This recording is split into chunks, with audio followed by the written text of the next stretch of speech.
Men qaynonaman deb o'zimni anaqaga qo'ymaganman-da. Uyda uni undan ham chiroyli ayol kutayotgan bo'lsin.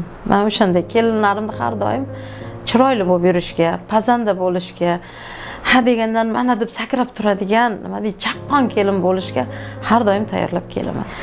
Eng baxtsiz ayol kim desa, ichgan odamni ayoli derdim. Men-da o'shanda qo'shnilarimiz kulgan.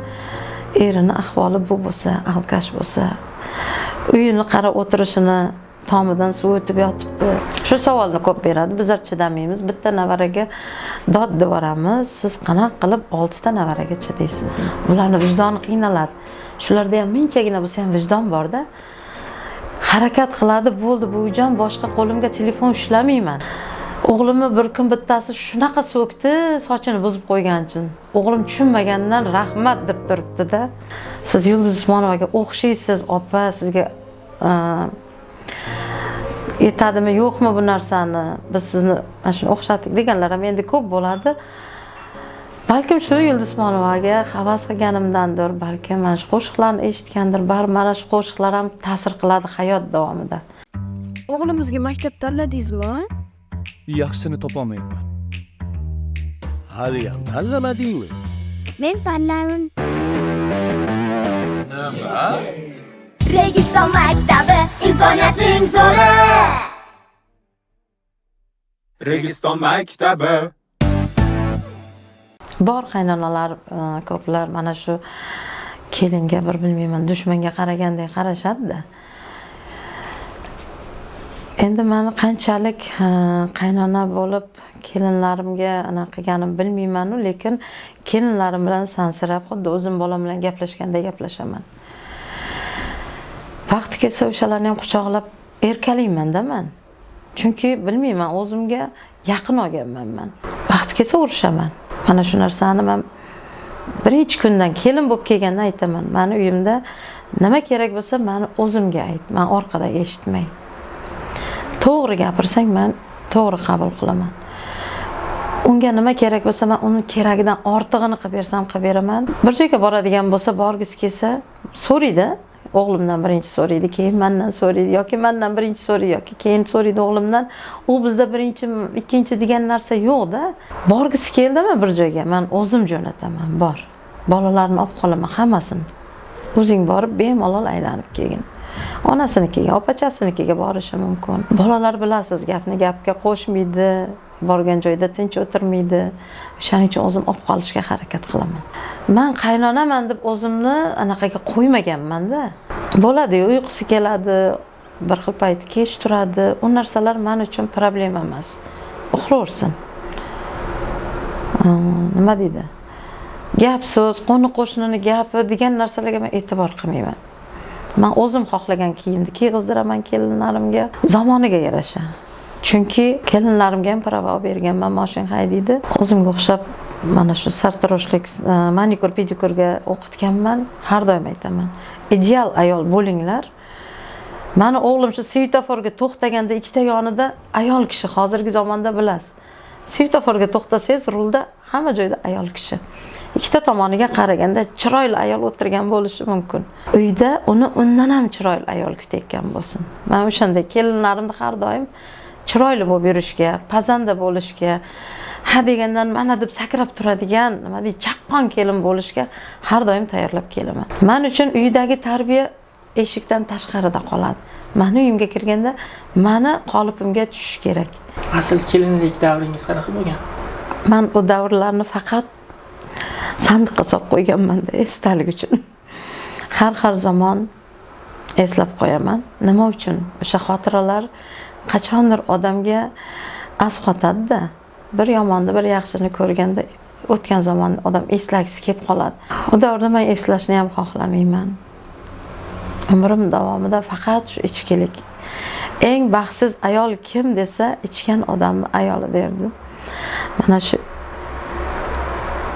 yo'q, u davrlarni eslashni xohlamayman. O'sha vaziyatdan bolalarimni qutqargan ayolman. Endi mayli shu o'rinda aytib o'taman, ayollarimiz qiyinchilik bo'lsin, kambag'al bo'lsin, eri ichadigan bo'lsin, qarab turish kerak emas. Farzandlarini taqdiri uchun ayol kishi harakat qilish kerak. O'sha ichadigan odamni ham odam qilishingiz mumkin agar odam bo'lsa. Agar odam bo'lmasa, ayol kishi 3 ta farzandmi, 5 ta farzandmi, uni ham o'sha jarlikda qoldirmaslik kerak deb o'ylayman. Men shunchalik harakat qilganman. Meni bolalarim hali kelajakda zo'r sartarosh bo'ladi. Meni bolalarim chet ellarda ishlaydi deganman-da. O'shanda qo'shnilarimiz kulgan. Erini ahvoli bu bo'lsa, alkash bo'lsa, uyini qarab o'tirishini, tomidan suv o'tib yotibdi. Buni ham tomi ketyapti, bunaqa orzu qilyapti deganlar kecha yaqinda menga o'zlari yetib qoldi. Biz shunaqa fikrlardik, lekin siz yorib chiqdingiz. Mayli, men qishloq joyda o'sganman, qishloq joyga kelin bo'lganman. Lekin qarab o'tirmadim men. Shu darajagacha bolalarimni olib keldim. Mashhur insonlarning sochini oladi chet ellarda.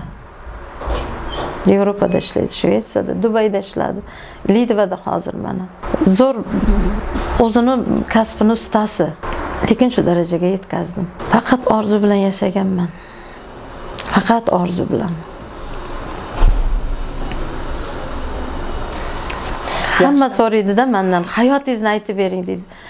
O'sha payt aytardim-da men, hali meni shunday vaqti keladi, kimdir men haqimda she'r yozadi derdim. Kecha yaqinda bir juda ham yaxshi shoiramiz she'r yozgan, shunaqa zo'r yozgan, meni hayotimni ko'rib qo'yganda yozgan. Hali kitob chiqaraman derdim, chunki men uni sizga aytib berib, uni tugata olmaysiz. Hali vaqti keladi, balkim kitobim ham chiqar. Kitobni nomini-ku hali o'ylab ko'rganim yo'q. Lekin chiqadi. Qachondir chiqadi kitob. Taxminiy bo'lsa ham. Bu kitobni lekin shunaqa ayollar o'qiydi. Chunki qanchalik oilada ayol kishi hamma narsaga yengil qaramasligi, sabrni ortida, farzandlarni tarbiyasini ortida nima borligini ko'radigan kitob bo'ladi. Meni Yulduz Usmonova qutqargan desam ham bo'ladi-da. Siqilgan vaqtlarim, mana shu hayotda juda ham qiynalgan vaqtlarim qop ko'tarib yurar ayollar degan qo'shig'ini qayta eshitardim. Mendan boshqalar ham qiynalgan-ku, bekorga chiqmagan-ku bu qo'shiq. Hali menga ham bir kun quyosh chiqadi deb faqat Yulduzning qo'shig'ini eshitardim. Mana shu Yulduz Usmonovani haligacha yuragida o'ti borligi uchun haligacha hurmat qilaman. Bilmadim, shu Yulduz Usmonovaning qo'shiqlari bilan men kuch oldim desam ham bo'ladi. Meni ko'p videolarimda mana shu qaddingni tik tut ayolni qo'shig'ini ko'p qo'yaman, juda ham. O'sha 1 minutlik videolarimga faqat shu Yulduzning shu qo'shig'ini qo'yaman, lekin meni obunachilarim shu qo'shiq sizga yozilgan deb, даже Tomaris ayolam deb nom qo'ydi hammasi. Endi buni vaqt ko'rsatadi. Qanchalik uddalayman, vaqt ko'rsatadi. Siz inson sifatida qaysi xatolarni kechira olmaysiz? Yolg'onni kechira olmayman. Kechirish mumkin bo'lgan narsa men farzandlarim uchun. Farzandlarimni xatosi men uchun boringkana eng yomon xatoni qilsin, baribir kechiraman. Farzandlarim orqasidan kelinlarimni ham kechiraman. Hali yana 3-kelin hali tushgani yo'q. 2ta kelinim ko'nglimdagidek hammasini kechiraman. Chunki u kechirmaslik eng yomon narsa. Hammamiz ham xato qilganmiz. Biz ham kelinligimizda xato qilganmiz. Siz bugun o'shani rag'batlantirib qo'ying xato qilsa. Bolajonim deb bag'ringizga bosing. O'sha qilgan ishidan o'zi uyaladi. Qilmaslikka harakat qiladi. Eng katta muvaffaqiyatim mana shu 3 ta farzandimni odamlar havas qiladigan darajada tarbiya qilganim deb o'ylayman. Meni bolalarim 8 yil oldin shu Dubayda ishlab boshladi. Nima uchun men Dubayga qildim? Ularni birinchi jo'natdim. Pasportni olib jo'natdim-da. Qarang, shu narsaga to'xtalib o'taman. Dubayning odamlari juda ham kaprizni. Bitta joy agar soqol qiyshiq bo'lsa, sizni sizdan yozib yuborishini eshitganman-da. O'sha joyga tashaganman bolalarimni. Men bolalarimni o'sha jarlikka itarib, o'zi tirmashib chiqishini yaxshi ko'raman-da. Dubayga tashaganman. Uchalasi ham Dubayda ishlagan. Qiynalib ham tilini, ingliz tilini rivojlantirdi, ham ishini zo'r qildi. O'shanda menga eng zo'r duxiy, al-xayol duxiysini o'g'lim sovg'a qildi. Mana hozir 8 yildirki o'sha duxiy, faqat o'sha duxiyni ishlataman. Haligacha bolalarim Yevropada bo'lsa ham Dubaydan menga zakaz qildirib olib keldiradi. Bu ham men uchun bir baxt. Nimagaki shunchalik meni bolalarim onajon duxiyz qancha qoldi? Hoy, hali bor desam ham ko'rsating. Shu bitta yoki yarimta qolgandan zakaz qilib olib keldirib beradi. O'sha duxiyni yaxshi ko'raman. Baxtli ayol deganda sabrli ayollarni men baxtli ayol deb o'ylayman. Baxtli ayol, farzandlarini baxtini o'ylaydigan ayol men uchun baxtli ayol. Endi bo'ladi-yu, hammamiz ham farzandni yaxshi ko'ramiz. Endi o'g'il bola meniki balkim tushunmasdirman, lekin qiz bolani turmushiga aralashmasdan, mana shu sani ro'zg'oring deb qiz bolani o'sha uyga tashab eshigini yopib chiqib ketadigan onalarni men hurmat qilaman. O'shanaqa ayollar baxtli ayollar deb o'ylayman. Chunki farzand qiz bola birovni anaqasi mulki olib borib topshirasiz. O'sha joyda o'nib o'sib ketish uchun biz onalar sababchi bo'lamizda. O'shaning uchun bilmadim. Mana shu 4 ta qiz navaramni Xudo umr bersa shunday tarbiya qilmoqchiman. O'tgan 1 yil davomida hayotingizdan unuta olmaydigan saboq yoki voqea bormi? Mana shu 1 yil ichida hali ham ozgina davom etib kelyapti. 1 yil ichida men yechim topa olmayapman. O'zimni nima shaxsiy yechim topishga harakat qilyapman.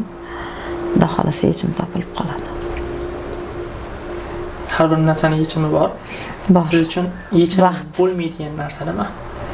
Yechim bo'lmaydigan narsa bu sog'lik. Agar sog'ligingiz bo'lmasa, uni ham pulingiz bo'lsa davolashingiz, davosi topilmaydigan, davosi yo'q dardni yechimi yo'q deb o'ylayman. Agar sog'ligingiz bo'lsa, qolgan muammolarning yechimini topsa bo'ladi.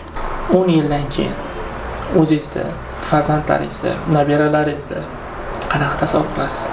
Yaxshi savol bo'ldi. Endi 10 yildan keyin men shu farzandlarim biri qiz chiqargan, biri o'g'il uylantirgan yoki endi uylantirmoqchi yoki turmushga bermoqchi bo'lib turgan ostonada bo'lsa, men shuni ko'rsam xursand bo'laman. Chunki o'zlari ham ota-ona bo'lib mana shunday baxtli kunlarni ko'rish men uchun baxt. O'sha katta o'g'lim har doim yonimda, hamma narsaga maslahatlashamiz. Ona, siz 100 ga kirganingizda men 80 ga kirsam, ikkalamizga bitta protest ish bo'ladi ona. Almashib go'shib o'tiramiz deb endi hazil tariqasida aytadi. Yonboshlab ko'k choy ichamiz deb niyat qiladi-da, endi bir chiroyli bir hazil, har doim hazil qilib yuradi menga. Siz 100 ga kirsangiz, men 80 ga kirgan bir chol bo'laman. Ikkalamizga bitta protest ish yetadi ona deb. Ona chezni berib turing deb qo'yadi-da. Lekin hali u o'zini bola deb hisoblaydi. Navarali bo'lish hali, chunki bolalari hali yosh. Hali o'ylab ko'rgan yo'q menimcha. Hayotda har kunga o'zimga o'zim agar beradigan maslahatim bo'lsa, bu dunyodan shunday o'tib ketmaslik. Yaxshi ona, yaxshi buvi, yaxshi ayol bo'lib o'zimdan iz qoldirish. Mana shuning uchun harakat qilib kelaman. Har kuni o'zimga yana ham nimalarnidir izlanib oldimga maqsad qo'yaman. O'tirib qolmaslik. Mayli, balkim deyman 70-80 ga kirsam ham ana shunday nimalarnidir plan qilib yuradigan kampir bo'lay deb o'zimga endi o'zim maqsad qo'yaman. Lekin maslahat bera olmayman o'zimga o'zim. Chunki birovlar maslahat so'raydi, birovga bera olaman, o'zimga o'zim maslahat bera olmayman. Chunki men hayot davomida ancha-muncha ayol kishini anaqa qilib tashlaydigan darajada qiyinchilikni ko'rganman. O'shaning uchun har bir oldimga qo'yilayotgan ishlarimni ham o'sha o'zimni qiyinchiliklarni ko'rganligimdan olib taqqoslayman-da men. Mana qaranglar, biz bu zamonda bunaqa qilardik, hozir bunaqamiz. O'shani uyg'unlashtirib bularga men ko'rsatib kelaveraman. Qiyinchiliklarni ham ko'rsatib kelaman bularga. Och qolish, hattoki bo'ladi-yu, mana shunaqa vaziyatlarimiz bo'lgan. 5 kun bolalarim bilan nonsiz qolib ketganmiz. O'shanaqa qanaqa vaziyatlarda suprani qoqib, bo'g'irsoqlargacha pishirib berib, men bolalarim endi shunaqa davr bo'lganki, bularga men shunaqa narsani ko'rsataman. Mana unda qaranglar, zapas turibdi. Yo'q deb o'ylanglar, lekin biz shu yo'g'ini ko'rganmiz. Jo'xorini unini yeganmiz. Qotib qoladi, xabrini qilsangiz, yeb bo'lmaydi. Hozir yeb ko'ring, o'sha jo'xorini, qattiq nonini oshqozon, yumshoq nonga hozir odamlarning oshqozoni og'riyapti. Biz qattiq jo'xori non yeganmiz. Hozir bularga ko'p mana shu narsani taqqoslayman. Yo'q, shunaqa bo'lganmi buvijon deb mendan eshitadi. Har kuni qisman ozgina qiyinchiliklarni gapirib berib o'taman. Ha deb yaxshi narsani ko'ravermasin. O'sha qiyinchiliklar bilan aralashtirib yaxshi hayotni ko'rsatib boraversangiz, bolada ertangi kunda oldida qiyinchilik bo'lib qolsa, qoqilib yoki shoshib qolmasligi uchun ozgina o'sha kunlardan gapirib beraman. Mayli, ertaga aytib bermasdirman, lekin o'sha o'tgan kunlarimdan gapirib beraman. Eng yoqtirmaydigan so'zingiz? Yo'q so'zni yoqtirmayman. Bilmayman degan gapni yoqtirmayman. Eng ko'p ishlatadigan so'zingiz? Deyarkanmanda hamma endi menga yozadi-da, kommentariylardan ko'rib aytgandirsiz. Nargiz opa, deb gap boshlaysiz, bizga rosa yoqadi deydi. Endi bilmadim, men shunaqa shaddat qiz bo'lganman. Nima bo'lsa, deb turib ketadigan odatim bo'lgan. Shuning uchun qolib ketgan mana shu narsa. Men buni qilaman, bu menga gapmi? Bilmagan narsamni, masalan, kelinlarimni ham shu tayyorlayman-da, navaralarimni ham tayyorlayman. Bilmayman degan so'zni ishlatmanglar deyman. Hayot davomida bilmayman degan, hamma narsani bilmasang ham qilib ko'r, mayli. Yoqmasam usurga tashlab yuboraman. O'xshamasam tashlab yuboramiz, mayli, lekin bir marta bo'lsa ham urinib ko'r. O'shani bilmayman emas, bilishga harakat qilish kerak. 3 ta farzandim mana shunaqa. Hamma narsani uddasidan chiqadigan. Chunki juda ham qattiq qo'l bo'lganman. Endi xudo xolasa bilmadim, navaralarni ham. Har bir insonning o'ziga yarasha, har bir zamonga yarasha tashvishi bo'ladi. Hozirgi kunda, hozirgi paytda, hozirgi daqiqada sizni tashvishingiz nima? Hozirgi kunda tashvishim shuni kitoblarda aytadigan qilaylik. Shuni bilmayman, qachonlardir o'sha sirni yuragimda saqlab yuribman. Hech kimga ochmayman. Kitobda ochaman o'sha gapni. Bo'ladi, hammaning ichida bir o'ziga yarasha armoni, qiyin vaziyati, yecha olmaydigan o'sha bir narsalarni yecha olmaysiz, kuchingiz yetmaydi. Shuncha urinsangiz ham kuchingiz yetsa, vaziyat to'g'ri kelmaydigan holat bo'ladi. O'sha narsani ustida ishlab kelyapman hozirgi kunda. Agar shu narsani yengib chiqsam men kitobda aytaman. Siz qachon bolalikdan chiqdingiz? Bolalikdan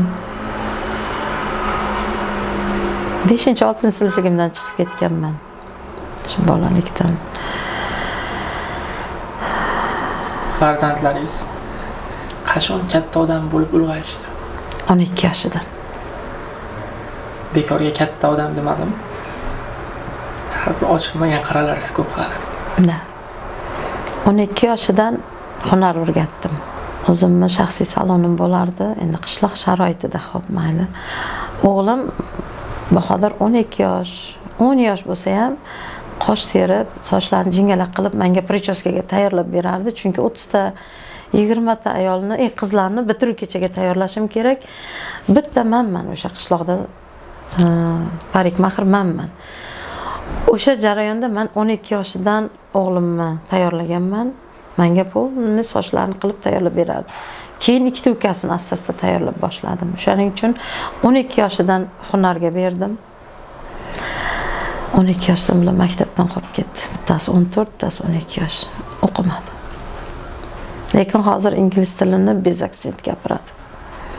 Bular ham men bilan birga o'z ustida ishladi. Qo'lidan kitob tushmadi.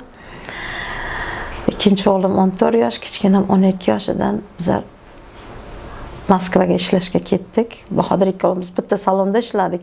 Bahodir 15 yoshida ishga kirgizganman. Ruscha bilmaymiz ikkalamiz ham, lekin hunarimiz zo'rligidan yutib chiqdik o'sha salonda. 5 yil ishladik. Ikkita o'g'lim uyda kechki ovqatlarni qilib, uylarni yig'ishtirib, shu ishlar bilan shug'ullanib turardi. mana shu ozmi ko'pmi xalq mana shu nevaralarim bilan birinchi 12 ta viloyatni ko'rsatdim. Ko'rsatganda ham shunday ko'rsatmadimda, har bir joyga tarixiy joylarni men tushuntirib borishga harakat qildim. Hozir so'rasangiz Buxoro, Xorazm haqida hamma narsa biladi-da. Keyin chet davlatlarni, pul birliklarini, chet davlatlarni o'sha qaysi davlatga o'tsak, ularni gaplashishlarini ko'rsatib, bu bilan maqsadim nima? Hamma tilni bilinglar, qo'ldan kelguncha nechta bo'lsa ham til mana ko'rdilaringmi? Kerak bo'larmikan degan maqsadda qo'yaman, o'rgataman. Bu sayohatlarimiz bizga ko'p narsa beryapti. Bularni ongi yaxshi shakllanyapti. Endi ko'plar aytadi, bolalarni qiynab mashinada yo'q, bizlar qiyin. O'sha endi qiyin degan narsa nima? Biz uchun qiyin emas. Chunki men navaralarim 1 yoshidan men bilan yurib o'rganganda.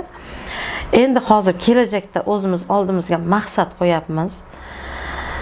Buvijon, u ham bo'lsa, men bu Muhammad Ali televizorda ko'rib qopti, kichkina navaram, bizga ham domna koliso oling dedi. De o'yladim, bizni O'zbekistonda yo'q bu mashina, bilasiz. Men aytdim, ha, buni ham bitta orzulardan bittasiga qo'shib qo'ydik. Xudo xolasa, domna koliso olsam, boring ana 30 ta bo'lmaydimi navaram? 40 ta bo'lmaydimi? Qo'limdan kelguncha, ko'zim nuri yetguncha mashinani o'zim haydab, navaralarim bilan sayohatda yurish meni maqsadim. Mana shu O'zbekistonimizni bolajon xalqligini elga ko'rsataman, Xudo xolasa. Menga qo'shilib juda ko'p ayollar biz ham navarlar bilan sayohatga chiqyapmiz deganiga juda xursand bo'ldim. Balkim ertaga mendan ham ko'p navarasi borlar sayohatga chiqar. Menga ko'proq savollar, qanday sizni mana shu navaralarga asablaringiz chidaydi deydi-da. Men o'zim hayron qolaman. Bolammi bolasi. Chaqaloqligidan meni qo'ynimda katta bo'lgan. Qanaqa qilib men uni qilig'iga chidamasligim mumkin? O'zim shunchalik bularni bir qolipga solib kelyapmanki, chidashim ham oson bo'lyapti. Chunki chidamaydigan narsa bo'lmayapti. Hamma aytganimni vaqtida qiladi. Ertalab turdisam turadi. Joylarni o'zlari yig'ishtiradi. Choynik piyolarni o'zlari aytmasimdan o'zi oshxonada choynik piyolarni o'zlari ikkita katta qiz yuvib tayyorlaydi choyga. Men nimasiga asab buzaman? Chunki yoshligidan mana shu novdani o'zingiz to'g'ri yo'lga boshlasangiz, sizni asabingiz buzilmaydi. Shu savolni ko'p beradi. Bizlar chidamaymiz. Bitta navaraga dod devoramiz. Siz qanaqa qilib 6 ta navaraga chidaysiz deydi. Balkim yoshligimda qo'g'irchoq o'ynamaganimdanmi? Bular bilan juda ham yaxshi kelishamiz-da. Hamma aytganimda bular qiladi. Men bularni qarangda, bir magazindan bir yosh bolani ko'rsangiz yig'laydi, bir narsa olib ber deb onasiga xarxasha qiladi. Bularda bu narsa yo'q. Hech qachon buni olib bering demagan. Bular ham bola, so'rashi mumkin, yig'lashi mumkin. Yo'q, bularda shunaqa narsa shakllangan. Magazinga hammasini olib kiraman. Korzinkaga hech narsaga teginmaydi. Hammasi bir-biriga qarab, buvim o'zlari bilib olib beradi deydi. Rostdan ham men sezaman qaysiga nima kerak, qaysi shirinlikni qaysi yaxshi ko'radi. Me'yorni men har doim aytganimdek ushlayman. O'rta me'yorda qilib hamma narsani olib beraman. Kiyimlarigacha ham men o'zim bilib kiygizaman. Shu narsaga qanoat qilib kelyapti. Bolalarim qanoat qilib kelgan, navaralarim ham qanoat qilib kelyapti. O'sha qanoat qilishda ham gap katta. 3 oylik bolachaga ham qarasangiz, yig'lab yotgan bolaga ham qarasangiz, o'zini aytganini qildirmoqchi bo'ladi-da o'sha bola ham. Qo'lingizga olsangiz jim bo'lib qoladi. Yerga qo'ysangiz yana yig'laydi. O'zi sizni o'rganadi u bola. Men raddomdan kelgandan shu beshikka boylayman. Qarshiliklarga qaramayman. Doktorlar ham aytadi, beshikka boylamagin. Kelinlarim ham bir aytib ko'rganda, yo'q, hali boylamaylik, kindiga tushsin. Yo'q, kelgandan boylayman, tebratmagin. Bo'ldi. Bola o'sha narsaga o'rganadi. Qorni och bo'lsa yig'laydimi? Sut berasiz, yana uxlaydi. O'sha beshikdan siz tarbiya qilib kelarkansiz bolani, siz ota-ona o'zi aybdor bo'ladi. Yomon qilib o'stirish, yaxshi qilib o'stirish sizga bog'liq. O'sha bolani qanchalik ko'ngliga qarab, "Ma telefon, jim o'tirsang bo'ldi." Ma hozirgi kunda hammani qo'lida telefon. Ota-ona ham Instagramda-da lekin bolaga telefon berib qo'yadi, jim o'tirsa bo'ldi. Lekin u bola nima ko'ryapti, uni miyasida nima shakllanyapti, uni ko'z tomirchalari hali kichkina, ertaga 5-6 yildan keyin ochki taqishi mumkin, u narsani hech kim qiziqmayapti-da. Lekin mana men shunchalik harakat qilaman, umuman telefonga qo'liga ushlab qolsa ham, meni ko'rib qolsa, shu telefon sinsa otib yuboradi. Buvim ko'rib qo'ydi. Nima uchun? Buvisi xafa bo'lishidan qo'rqadi bular.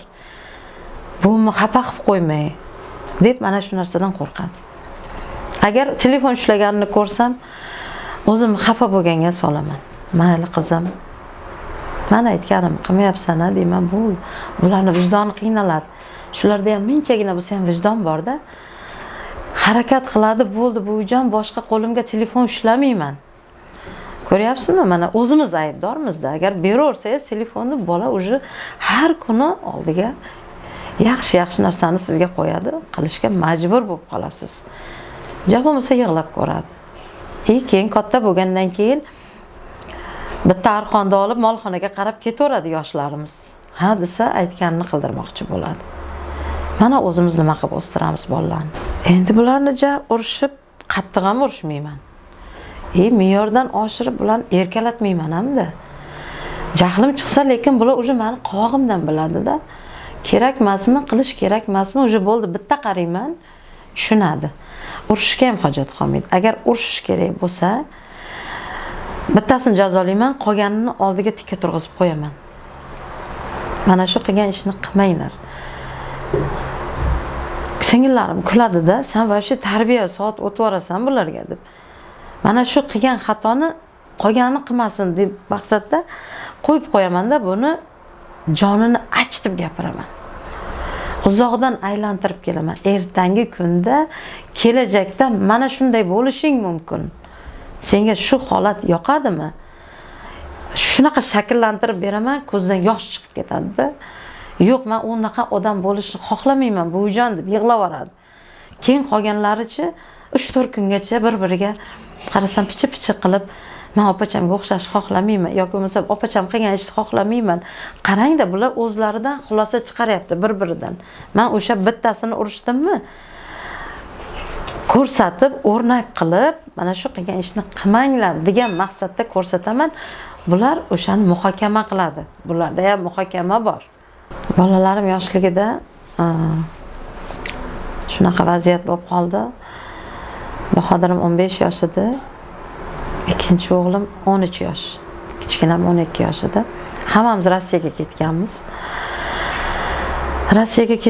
Bahodir 15 yosh bo'lishiga qaramasdan biz ikkalamiz ham til bilmas edik. Salonga ishga kirdik. Men mujskoy soch olishni bilmas edim, erkaklarning soch olishini bilmas edim, lekin ayollarning sochini zo'r qilaman. O'g'lim hech narsa bilmaydi. Pensionerlarni o'g'limga o'tkazdirardik. Buzib qo'ysa ham pensionerlarga skitka bor edi.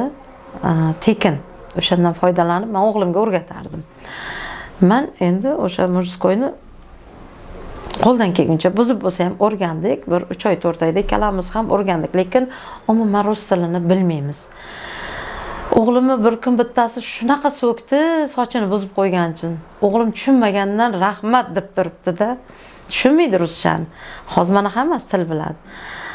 Ikkita o'g'lim maktabga bormas edi, uyning ishlarini qilib o'tirardi. Shu darajada menga yordam bergan bolalarim biz ishdan borgunimizcha chuchvaralar tugib qo'yardi.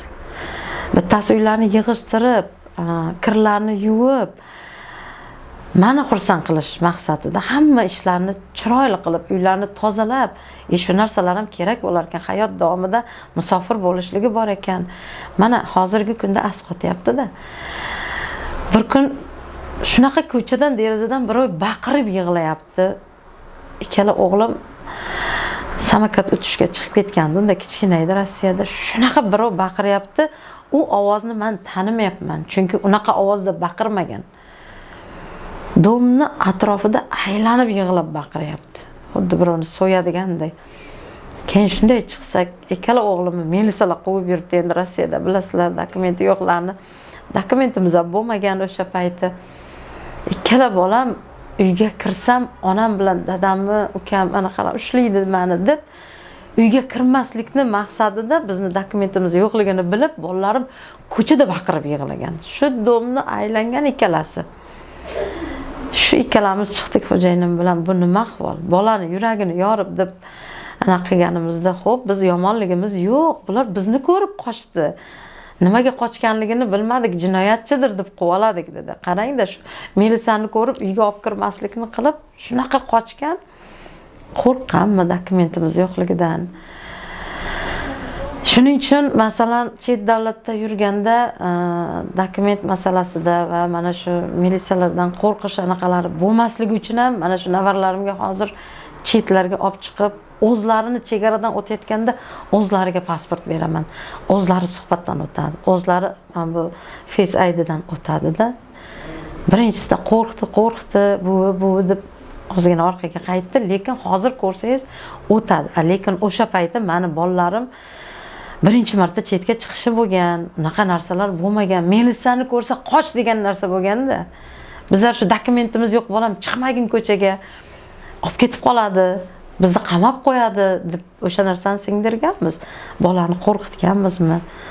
O'sha narsa bo'lmasligi uchun, qo'rqmasligi uchun, hamma narsada o'ziga ishonch bo'lishligi uchun men hozir navaralarimni o'sha qilgan xatolarimni to'g'rilab kelyapman. Meni o'rnim 80%.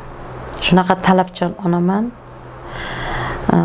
Endi vaqti kelganda aytaman, qarangda, 4 ta farzandi bo'lsa ham hozir o'g'limni bir noo'rin ish qilsa, o'g'lim uyga kir deyman. Plasmassa vishilka bor hammani uyida. Ana o'sha sinmagancha uraman. 4 ta farzandi bor.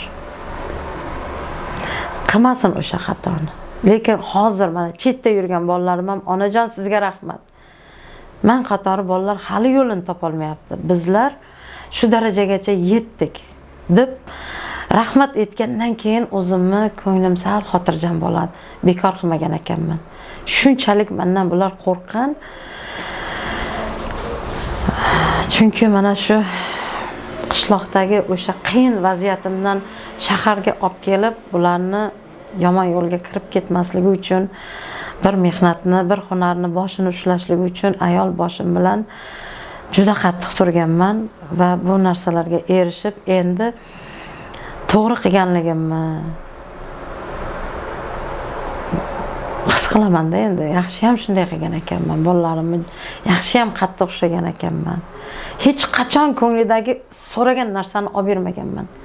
Sut so'rasa qatiq bergan ayolman. O'sha aytgan narsani hech qachon olib bermaganman. Mana hozir hammani farzandi nimadir so'rasa olib berishga harakat qiladi. O'ylaydi-ki, men yaxshilik qilyapman farzandimga deydi. Yo'q, u farzandda kundan kunga so'rash, o'zini xohishini qo'yish, uni tez yetishadigan, orzulariga tez yetishadigan, qiyinchiliklarsiz yetishadigan narsaga yo'l ochib berayotganligini his qilmaydi ona. Yordam beryapman, men yaxshi qilyapman, bolalarimni bekami ko'z katta qilaman deb o'ylaydi-da. Yo'q. Ertaga ota-ona o'tib ketgandan keyin farzand qiynaladi. Hunari yo'qligidan, qiyinchilik ko'rmaganligidan, farzandlarni boqolmayotganidan, farzandlariga nimadir berolmayotganidan juda ham qiynaladi. Shuning uchun farzandlarni yoshligidan so'ragan narsasini hech qachon olib berish kerak emas. Mayli olib bering. 2 kun o'tib o'shanga o'xshash narsani olib bering. Nima uchun? Bolada armon qolmasligi uchun imini o'sha narsani emas, o'xshash narsani olib bering. Mashina so'rasa, men boshqa bir o'yinchoq olib berganman. Uni ham bir 2 kun 3 kundan keyin o'sha so'ramay qo'yadi-da. Men onamga o'shani aytdim, olib bermadi. O'sha foydasi yo'q onamga aytishi. Onam o'zi bilib olib beradi degan narsa ham shakllanib keladi. Shuning uchun bilmadim, bolalarimda hech o'zimnikini qo'ydim, qiynalmadim. Hozirgacha ham hattoki ko'plar mana shu yurishimga, sayohat qilib yurishimga bolalaringizni pulini sovurganini uyalmaysizmi? Qarang, berayotgansiz. Men uyalmadim-ku, bolalarimni o'sha tarbiyani qattiq ushlab shu darajaga yetguncha men uyalmadim. Nimaga uyalmadim? Noinsof ona bo'lib qolmaslikdan uyalmadim. Masalan, hammani onasi olib berayotgan narsani men olib bermadim. Xohishga chegara qo'ydim. Mana shu darajaga yetguncha men ularni jonimdan o'tsa ham, men ichim achsa ham bolalarimga o'zimni kuchli ayol qilib ko'rsata oldim bolalarim oldida. Bolalarim o'sha narsani ko'rib shakllandi. Nima uchun endi men bolalarim qo'lidan hunar kelib 12 yoshidan ishladida hozir manaman degan sartarosh bo'lib yaxshi pul topganda nima uchun men bolalarimning pulini ishlatmas ekanman, mazza qilib ishlataman. Bu meni mehnatimning mevasi. Qiling, siz ham qiling. Hamma onalar qilsin. Yoshligidan mana shu bolalarga hunar o'rgatsin. Farzandlarni to'g'ri yo'lga boshqarsin. Halolingiz bo'lsin. Qaraganda mazza qilib shularni topganini yeb, huzurni ko'rib o'tiring. Men shunday deb o'ylayman. Mana shu ota-onaning vazifasi. Nima uchun urganman? Mana shu urgan degan, men uchala o'g'limni ham ayb ish qilsa, o'sha plastmassa vishilka bilan urganman. Meni urganim hech narsa emas. Bir jinoyat ish qilib qo'yib, ana urishayotgani orqasida tayoq yesa, onani ichi tamom bo'ladi. Undan mendan tayoq yeb qo'ya qolsin. O'sha ishni qilmasin, o'sha jinoyatni qilib qo'ymasin. Men vaqtida qaytaray. Agar siz xohlagan narsasini olib bersangiz, u ertangi kunda nimadir jinoyatga kirib qolsa, o'sha rishayotgani orqasida onam menga yaxshi tarbiya bermagan deydi. Onam meni ko'nglimdagi narsani olib bergan, rahmat onamga demaydi. Onam meni qaytarganida men shu yerda o'tirmagan bo'lardim deydi. Shuning uchun men bolalarim qattiq qo'llik qilganimga o'zimga endi yetaman mayliga. Zato meni ichmaydi, chekmaydi, jinoyat ish qilmaydi. Uchalasi ham yaxshi kasbni egasi. Oilasini boqoladi. Qolavering, ana onasini shu darajada yurishiga yo'l qo'yib beradi. Onajon, xohlaganingizni kiying. Onajon, xohlagan mashinangizni mining. Bu meni mehnatimning mevasi. Tekis kelganmanda. Bemalol ayta olaman, meni bolalarim tekis kelgan. Mana hozirgi kunda ikkinchi o'g'lim ozgina meni xafa qilyapti. Unda ham bilmadim. Yana ham mo'jiza kutyapman. Chunki ko'p kitob o'qiydi. Boy bo'lish siri. Menga aytdi, onajon, men ayta olmayman sizga, baralla ayta olmayman. Sizni yaxshi ko'raman deya olmayman, faqat yoza olaman. Yaxshi ko'raman ona deb yozadi, bo'ldi, ayta olmaydi. Shunaqa sekretniy odam u. Balkim hozir men eshitdim, 2-3 ta biznes boshlab qo'ygan. Balkim menga katta surpriz qilar. Lekin men undan ozgina xafa bo'lib turibman, lekin yana ham mo'jiza kutyapman-da, nimadir ish qilyaptiki, meni onajon vaqt ko'rsatadi. Onajon sabr qilib turing deydi. Lekin bilmadim. O'zini bir rejasi bor. U o'g'lim rejasiz yurmaydi. Navaralarim bilan chiqmoqchi bo'lsam, 3 tadan ziyodiga bilet yo'q. Yoki kimdir qo'shilish kerak, kimgadir davernis berish. O'sha muammo bizni qiynab keladi. O'shaning uchun bularni olib keta olmayman, bittasini tashlab keta olmayman. Shartda keyin o'sha men Yulduz Usmonovaga o'xshatgani, men qo'rqmayman hech narsadan. Shartda o'rnimdan turib, turbar mashinaga reklamani qilibki, men o'zim mashinada ketaman dedimda. Hali oldinda qancha qiyinchilik, qancha yo'l borligini bilmasdan mana shu tavakkal qilishlarimni, yo'lda yarmida ham o'sha odamlar menga juda ham ko'plar "To'maris ayolsiz. Shuncha yosh bola bilan qo'rqmay yo'lga chiqib ketdingiz. Siz Yulduz Usmonovaga o'xshaysiz, opa, sizga yetadimi yo'qmi bu narsani, biz sizni mana shuni o'xshatdik" deganlar ham endi ko'p bo'ladi. Balkim shu Yulduz Usmonovaga havas qilganimdandir, balkim mana shu qo'shiqlarni eshitgandir, bar mana shu qo'shiqlar ham ta'sir qiladi hayot davomida. G'amgin qo'shiq eshiting, g'amgin bo'lib qolasiz. Xursand bo'ladigan qo'shiq eshitsangiz, kayfiyatingiz ko'tariladi. Hurmatimiz cheksiz shu. Qaysi hayotingizdagi qaysi voqeaga yoki muhim bir insonga rahmat aytgan bo'lardingiz, kimga? Yana aylanib o'sha yomon xotiramga keladi-da, o'shalarga rahmat demoqchiman. Balkim bu turmush o'rtog'im hayotda o'zini o'rnini yo'qotgandir, lekin men o'z o'rnimni topishimga shu yomon holat ta'sir qildi. Shu yomon holatdan chiqib, men shu intildim, kuchli ayol bo'lishga harakat qildim va bolalarimni ham mehnatkash qilib, hunarli qilib, hayotda o'zini o'rnini topadigan qilib tarbiya qildim. O'sha insonga rahmat deyman. Xudodan eng ko'p farzandlarimga sog'lik, tinchlik va oqibat so'rayman. Aka-uka bir-biriga oqibatli bo'lib, meni ko'zim tirikligida oqibatli bo'lsa, mendan keyin nima qilsa qilaversin. 18 yoshli o'zingizga nima degan bo'lardingiz? Agar 18 yosh bo'lib qolganimda bunday qiynalmasdan ayol kishi shunchalik qiyinchiliklarga chidashga majbur emasligini isbotlaydigan kuchli ayol bo'lardim.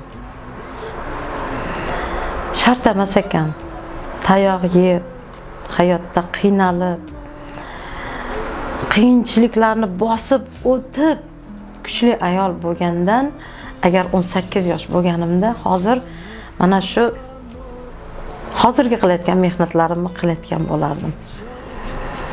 Endi balkim bordir hammani boshida har xil vaziyat, kimdir qiynaladi, kimdir qiynalmaydi. Endi ekran qarshisida aytadi, bu qiyinchiliklar nima bo'libdi deganlar ham bo'ladi. Lekin o'sha qiyinchiliklarga chidab ham yashayotgan ayollarimiz juda ko'p. Men ko'p qiyin ahvolda yashayotgan ayollarning oldiga borib ko'p suhbatlashaman. Mana shular ham yashayapti. Biz ham yashayapmiz shahar joylarda. Ularda hattoki gaz bormagan joylarda yashayapti. O'shalar ham ayol. Lekin o'shalar ham hozir o'shanday fikrlashi mumkin-ku, lekin nimadir yo'l qo'ymaydi. Bizning o'zbekchilikda uyat, or, sabr qilish, mana shu narsalar yo'l qo'ymaydi. Shu narsalardan mana qiynalib, toplanib kelarkanmiz. Hozirgi yoshlarimiz lekin mana shu siz bergan 18 yoshli hozir pul topishni ham biladi qizlar. Mana hozirgi ayollarimiz qiynalib ham o'tirmaydi. Maktabni bitirgandan bir kasb hunarni egallab, shuni ketidan yaxshi oila tebratishga, ularni ongi ham hamma narsasi yetadi-da hozirgilarni. Yo'q, men bunaqa qiyinchilikda yashamayman deydi agar. Qishloqdan sovchi kelsin, yo'q, men bu sigir sog'ib yuramanmi? Fikrlashi hozir boshqacha hozirgilarning. Bizni davrimizda sabr bilan mana shu yaxshi kunga yetganlar bor, yetmay o'sha qiyinchilikda yashab o'tib ketganlar bor. Lekin hozirgilarni fikrlashi yaxshi. Bu fikrlashlarni men hurmat qilaman. Sразу kuch topa oladi-da o'zida. Men yig'layman. Insonlarning oldida emas hech qachon.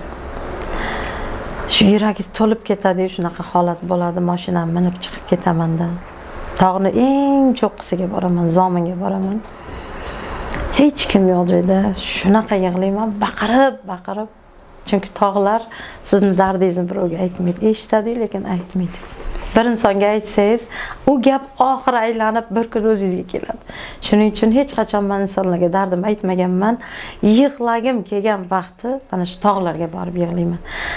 Keyin o'sha farzandlarim borligida shunday qilgan bo'lsam, hozir navaralarimni olaman-da, shu sayohatga chiqib ketaman-da. Bular uxlaganda yig'lagim kelganda yig'layman. Baribir ayolmiz, yig'laymiz. O'tgan kunlarimni o'ylayman. Men qiloldim, men eploldim degan narsani ko'proq o'ylayman.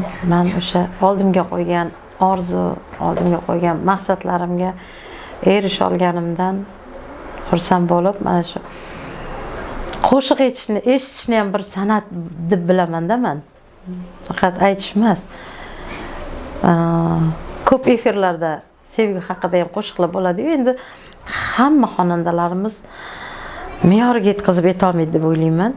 Bor o'zi sanoqli mana shu Yulduz Usmonova Ozoda. Shularnikini mazza qilib eshitsam yozadi-da, yoningizda o'g'lingiz bor, sevgi haqida qo'shiq eshitishga uyalmaysizmi? Qo'shiq eshitishning nima uyati bor? Agar uni zo'r qilib aytgan bo'lsa, men qo'shilib aytaman o'sha qo'shiq bilan.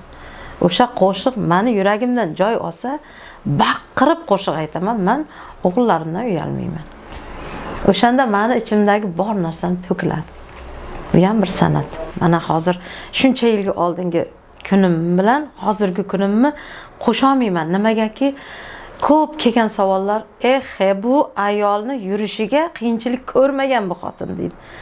Meni taniydigan odamlar siz ko'rgan qiyinchilikni hech kim ko'rmagan.